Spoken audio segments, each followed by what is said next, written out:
அள்ளி எடுத்து 5 முத்தம் கொடுத்தா எனக்கு 5 பிள்ளைகள் பிறந்து விட்டது. இந்த பிள்ளைகளை வைத்து நான் எப்படி வாழ்வது? அம்மா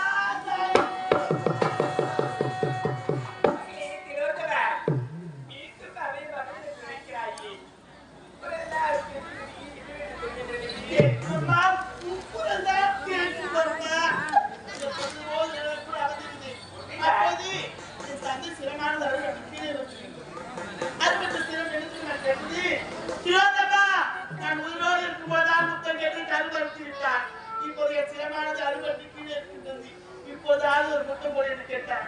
சரி அறுபட்டு சிறந்தானே, இது என்ன செய்ய போது நினைத்து கொண்டு நான் அள்ளி எடுத்து 5 முத்தம் கொடுத்ததா எனக்கு 5 பிள்ளை இருக்கிறது விட்டதாப்பா.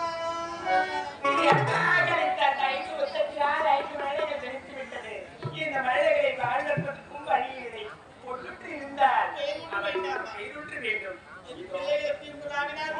பிள்ளைகள் ஐவருக்கிறேன். நானே என்னுடைய ராவினால் பேர் சுட்டுகிறேன். முதல் பிள்ளை வல்லாறு கட்ட,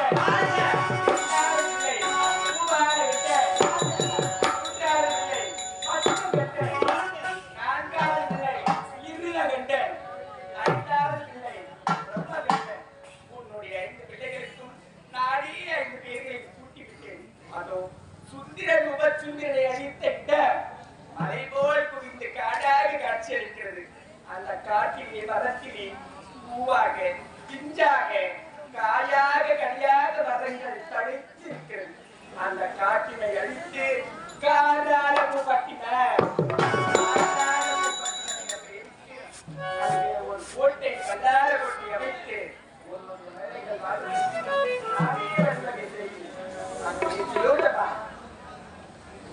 உனக்கின்ற ஒரு லோகமே காத்திருக்கிறது.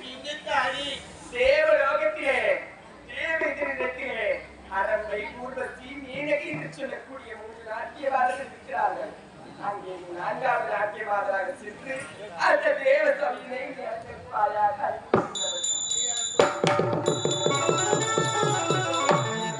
குழந்தைகளுக்கு நான் நகரை அழைத்து இவை வாழ வைச்சு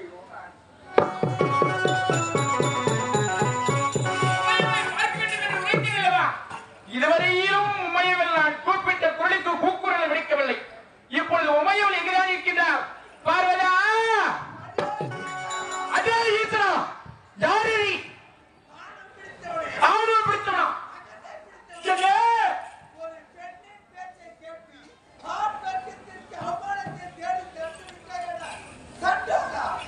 நீ யார்? நீ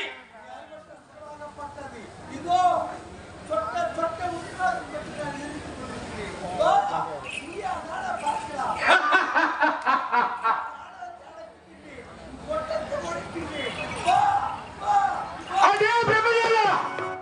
ஆண்டவன் பிடித்த அந்த 5வது சிரத்தை கொய்த பின்னும் உன்னுடைய ஆணவம் குறையவில்லை. இதோ தெரிகின்றது ராணி என்று சொல்லக்கூடிய சமுத்திரம். சமுத்திரத்திலே உனது அருந்த சிரத்தை தூக்கி வீசுகிறேன் பாரடா.